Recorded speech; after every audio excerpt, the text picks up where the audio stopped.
तो hi friends, जोहार, नमस्कार। शुरू करते हैं आज का वीडियो। तो आज हम लोग बात करने वाले हैं juvenile justice board and child welfare unit की ओर से निकाली गई वैकेंसीज के ऊपर। ठीक है, सबसे पहले बता दूं कि यह जो है साहेबगंज जिला की ओर से निकाला गया है। यहाँ पे केवल और केवल झारखंड के ही लोग अप्लाई कर पाएंगे। ठीक है, आउट ऑफ स्टेट के लोग अप्लाई नहीं कर पाएंगे। ठीक है, तो साहेबगंज जिला की ओर से निकाला गया है। ठीक है, जो आपने नाम सुना होगा बाल संरक्षण यूनिट, इंग्लिश में बोलते हैं चाइल्ड प्रोटेक्शन यूनिट, बाल संरक्षण इकाई, इसी के तहत ये वैकेंसी आई है। ठीक है, इसमें भी आपका दो विभागों में बांटा गया है इसको। यहाँ पे देखिए, तो 2025 की वैकेंसी है और इसमें बोला गया है कि आपका बाल कल्याण समिति यानी कि इंग्लिश में बोलते हैं चाइल्ड वेलफेयर कमेटी, और दूसरा है आपका JBB। ठीक है, जुवेनिल जस्टिस बोर्ड। ठीक है, तो इन दोनों में वैकेंसीज हैं। पहले देख लेते हैं हमारा, तो CWC यानी कि ये वाला ऊपर वाला जो है आपका बाल कल्याण समिति में है और दूसरा वाला जो है आपका किशोर न्याय बोर्ड की ओर से है। ठीक है, तो ये है आपका, देखिए, बाल कल्याण समिति यानी कि चाइल्ड वेलफेयर कमेटी में संरक्षण पदाधिकारी का एक सीट है, परामर्शदाता यानी कि काउंसलर की एक सीट है। ठीक है, जनरल से। डाटा एंट्री ऑपरेटर की एक सीट है, ये भी जनरल से है। जनरल से सीट को कोई भी भर सकता है, चाहे आप ST हो, SC हो, OBC हो। ठीक है, कोई भी जनरल का सीट हर कोई भर सकता है। ठीक है, आउटरीच कार्यकर्ता यानी कि इसको हम लोग MTS बोल सकते हैं। इसमें जनरल से एक सीट है और आपका ST से एक सीट है, दो को सीट है। ठीक है, आगे देख लेते हैं। तो फिर हमारा आता है जुवेनिल जस्टिस बोर्ड यानी कि किशोर न्याय बोर्ड, किशोर को जुवेनिल बोला जाता है। ठीक है, तो देखिए, यहाँ पे हमारा एक LDC का पोस्ट, डाटा एंट्री ऑपरेटर जिसको हम लोग बोलेंगे, यानी कि कंप्यूटर ऑपरेटर या क्लर्क या डाटा एंट्री ऑपरेटर, जो भी बोलिए, सब एक ही चीज़ है। एक सीट है जनरल से और एक सीट है आपका सहायक डाटा एंट्री ऑपरेटर, सहायक डाटा एंट्री ऑपरेटर। ठीक है, दोनों में एक एक सीटें हैं। तो बस इस तरह से इसको बांटा गया है।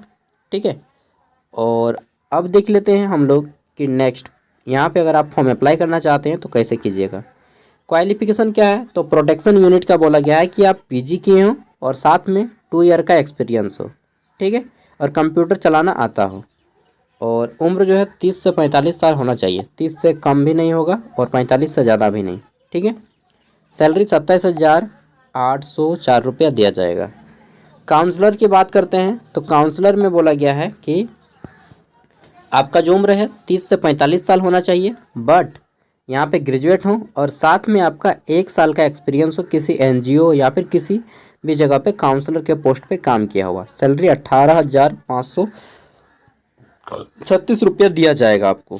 नाउ नेक्स्ट है हमारा यहाँ पे असिस्टेंट कम data entry operator. Okay, assistant कम डाटा एंट्री ऑपरेटर, इसमें जो है आपका एक सीट है।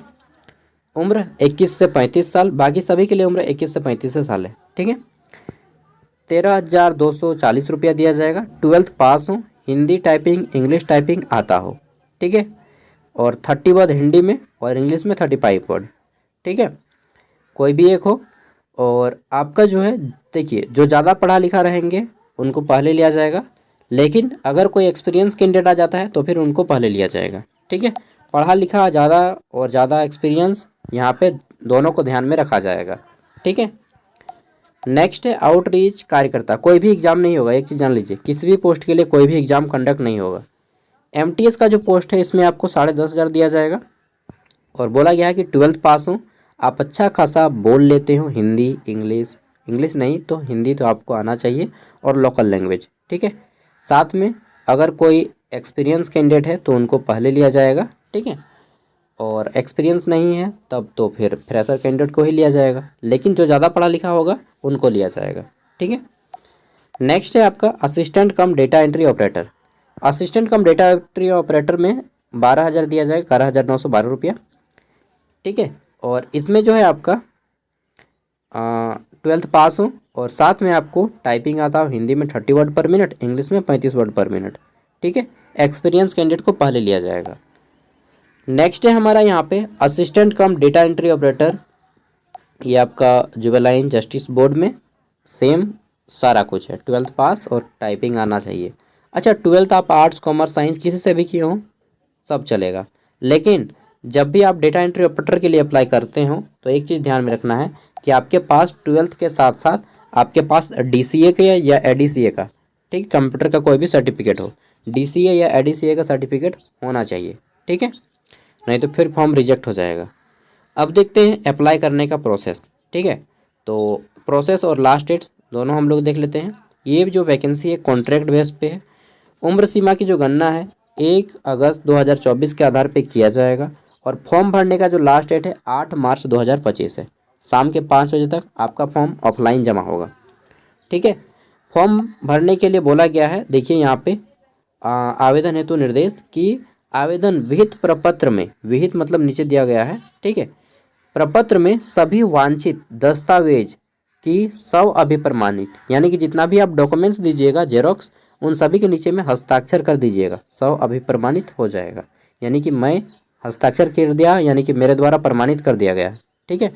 कि प्रति के साथ ऑफलाइन मोड में स्पीड पोस्ट करना होगा, ठीक है। स्पीड पोस्ट करके कहाँ भेजिएगा, तो देखिए ये एड्रेस है, यहाँ से आपका समाज कल्याण पदाधिकारी साहेबगंज सकरोगढ़, ठीक है, ये आपका एड्रेस, समाज कल्याण पदाधिकारी साहेबगंज सकरोगढ़, SDO कोठी समीप, पोस्ट जिला साहेबगंज, पिन कोड, इतना दूर तक देना होगा। समझ गए ना, आपको एड्रेस में इतना दूर तक देना है। अगर आप अप्लाई कीजिएगा तो यहाँ से लिखिएगा समाज कल्याण विभाग साहेबगंज सकरोगढ़, SDO कोठी, पोस्ट जिला साहेबगंज, पिन कोड, इतना दूर तक आपको एड्रेस लिखना होगा एनवेलप के ऊपर में। और एनवेलप के ऊपर में बड़े शब्दों में लिखिएगा कि मैं आवेदित पद का नाम, जो भी पोस्ट है, आउटरीच कार्यकर्ता हो गया, चाहे काउंसलर हो गया, चाहे ऑफिसर का हो गया, ठीक है, जिसमें भी आप अप्लाई कीजिएगा वो आप वहाँ पे बड़े बड़े शब्दों में लिख दीजिएगा, ठीक है। फॉर्म का फॉर्मेट ये रहा, PDF का फॉर्मेट मैं दे दूंगा, एप्लीकेशन फॉर्म का PDF वीडियो का डिस्क्रिप्शन में दे दूंगा, ठीक है। ये रहा एप्लीकेशन फॉर्म का PDF, ठीक है। इसको आप भर लीजिएगा, इंग्लिश में भरिएगा सब कुछ। यहाँ पे एक फ़ोटो साट दीजिएगा और फोटो के ऊपर में भी हस्ताक्षर कर दीजिएगा, फोटो के ऊपर में हस्ताक्षर, और जितना आपका क्वालिफिकेशन का है, डिग्री का, सब कुछ जेरोक्स दे दीजिएगा, सभी का जेरोक्स। और जेरोक्स के नीचे में, प्रत्येक जेरोक्स के नीचे में यहाँ पे साइन मार दीजिएगा विथ डेट, साइन और डेट दोनों होना चाहिए, ठीक है। अगर आप केवल साइन मारते हैं दैट मीन्स कि आप अभी तक पूरी तरह से वैल्यूबल साइन नहीं कर रहे हैं, ठीक है, क्योंकि साइन कब किए वो मालूम नहीं चल रहा है। लेकिन अगर आप डेट मार देते हैं कि इस डेट को मैंने साइन किया है, तब होता है आपका परफेक्ट साइन, ठीक है। जब भी आप साइन मारिएगा लगना चाहिए कि भाई पढ़ा लिखा आदमी हो, ठीक है। तो साइन के साथ डेट मारा कीजिए, okay okay, sign with date, हस्ताक्षर के साथ तिथि देना आवश्यक होता है। एक अच्छा पढ़ा लिखा व्यक्ति तभी आप माने जाएंगे, नहीं तो केवल साइन कर रहे हैं। कहीं पर भी अगर आपको साइन करने बोला जाए, चाहे आप कोटा जाते हो, राशन लेने जाते हो, चाहे कहीं पर भी अगर आपको साइन करने बोले, तो आप हमेशा साइन के साथ डेट मारा कीजिए, ओके दोस्तों। ये चीज़ मुझे अपने कॉलेज के प्रोफेसर ने बताया था, ठीक है, वही चीज़ मैं आपके साथ शेयर कर रहा हूँ। तो उन्होंने बताया कि देखो बेटा सागर, जब भी साइन मारना तो साइन के साथ डेट मारना, नहीं तो आपको जो है एक अनपढ़ ही माना जाएगा कि आप पूरी तरह से शिक्षित नहीं हैं, ठीक है। चलिए, आपको बुरा भी लगे तो अच्छी बात है कि ज़्यादा ज्ञान बांट रहा है ना रे आए। चलो, ज्ञान नहीं बांट रहे हैं, आपको बस बता रहे हैं। Thank you, bye, all the best. PDF video का डिस्क्रिप्शन में है। अच्छा, फॉर्म भरने के लिए 1 भी रुपया फॉर्म फीस नहीं है, ओके, केवल स्पीड पोस्ट कीजिएगा, ओके। और उसके बाद जो भी होगा प्रोसेस वो उन लोग करके आपका वेबसाइट के ही माध्यम से दिया जाएगा।